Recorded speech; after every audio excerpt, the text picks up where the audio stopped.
यह डिक्टेशन आनंद आशुलिपि मासिक पत्रिका से लिया गया है। गति 80 शब्द प्रति मिनट। स्टार्ट। महोदय, भारत के संविधान में प्रदत्त भाषा देवनागरी है। इसी देवनागरी भाषा को राजभाषा कहते हैं। आज सरकार चाहे प्रादेशिक हो, चाहे क्षेत्रीय हो अथवा केंद्रीय हो, आम लोगों के लिए प्रचार प्रसार देवनागरी का ही किया जा रहा है। और बात भी ठीक है।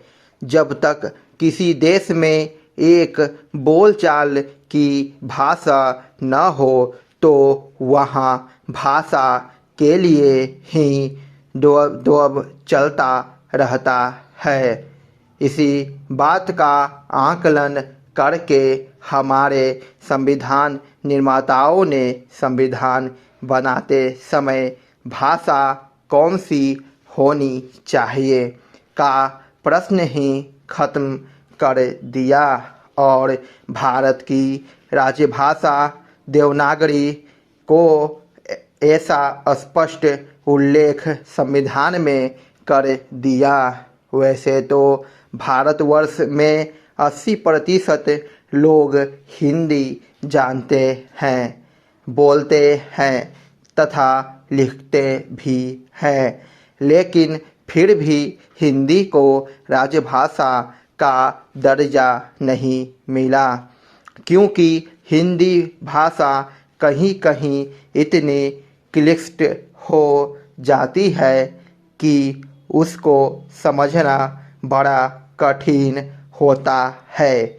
इसलिए उस भाषा को राजभाषा बनाया जिसमें सभी भाषाओं के शब्दों का समावेश हो सके, और वह है देवनागरी भाषा।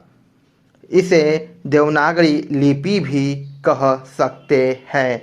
जहाँ तक बीमा क्षेत्र में भी आदमी या कंपनी की आवश्यकता की बात है, तो पहले जब कोई भी आदमी या कंपनी या समूह बीमा करता था तो वह या तो हमारे विकास अधिकारी पर निर्भर रहता था, या जो भी बीमा एजेंट होता था उसकी बात को ब्रह्म वाक्य अथवा विधि सम्मत मान लेता था, क्योंकि चाहे प्रस्ताव हो, चाहे पॉलिसी हो, चाहे कवर नोट हो, चाहे पॉलिसी की शर्तें हो, यानी बीमा संबंधित जितना भी साहित्य था वह अंग्रेजी में ही लिखा और छपा हुआ था, और उसे अच्छी तरह से समझने वाले आज भी 2% से ज़्यादा नहीं हैं।